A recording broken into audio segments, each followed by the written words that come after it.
A beautiful choc mint treat with a very peculiar name, but it is absolutely stunning and very simple to prepare.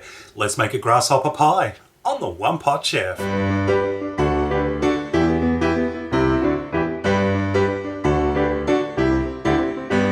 First we'll start on our base. Into the food processor I've just broken up 300 grams of Oreo cookies, or similar sandwich style cookies. That's about 30 Oreos. And to that I'm going to add in 100 grams of dark chocolate, which I've just roughly chopped up. And we're just going to process this until everything's combined. Next I'm adding in 70 grams of butter, which I've just melted. And just process again. I've got a 20 centimetre or 8-inch springform tin, which I've just greased and lined with some non-stick baking paper. We're going to transfer our cookie mixture into the pan. Starting from the centre and using a flat bottom glass, we're just going to start pressing that mixture so it's nice and flat on the bottom. And we're just going to press it up the sides as well, so we've got a nice even coat. And we can pop that into the fridge to chill for about half an hour while we work on our other ingredients. Let's start working on our filling. Now into a saucepan I've got 150 grams of white marshmallows. These were fairly large marshmallows, so I just chopped them up a bit. To that I'm going to add 200 grams of white chocolate. I'm just using little buttons because they're easier to melt. And 1 cup of milk. About 250 mils.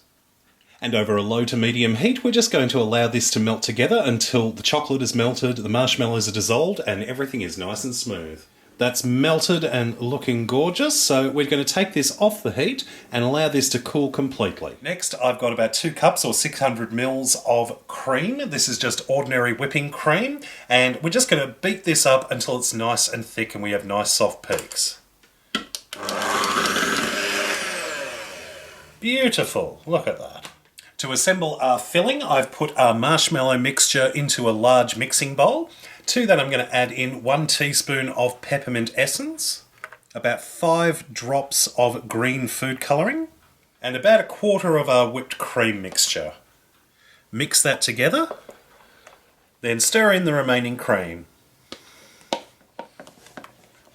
Add a little more food colouring if you think it needs it. Beautiful. Transfer the mixture onto the chilled cookie base. I've covered our grasshopper pie with some plastic kitchen wrap, and this is ready to go into the fridge for about 3 to 4 hours or until chilled and set. And here we have our completed grasshopper pie, looking absolutely stunning. I've just placed it onto a plate and I've crushed up a peppermint chocolate bar and just scattered it on top. I think it looks pretty good. Alright, let's slice this up and have a taste. Gorgeous and green, and the smell is just delightful. Alright, time for me to have a taste. Oh wow. It's beautiful and minty. Oh, and the base is just gorgeous. It's a soft, very rich, very creamy filling. It's not solid, but it's not liquid either. It's hard to describe. It's sort of semi-gelatinous from the marshmallows. It's really peculiar, but I absolutely love the flavour of this. This is such a brilliant recipe. I'm so glad I tried this out. I had so many requests for grasshopper pie. To be honest, I had never heard of it before, but I'm glad I have now. Well, I hope you enjoyed this recipe. Check out my other videos at OnePotChefShow.com. And until next time, see you later.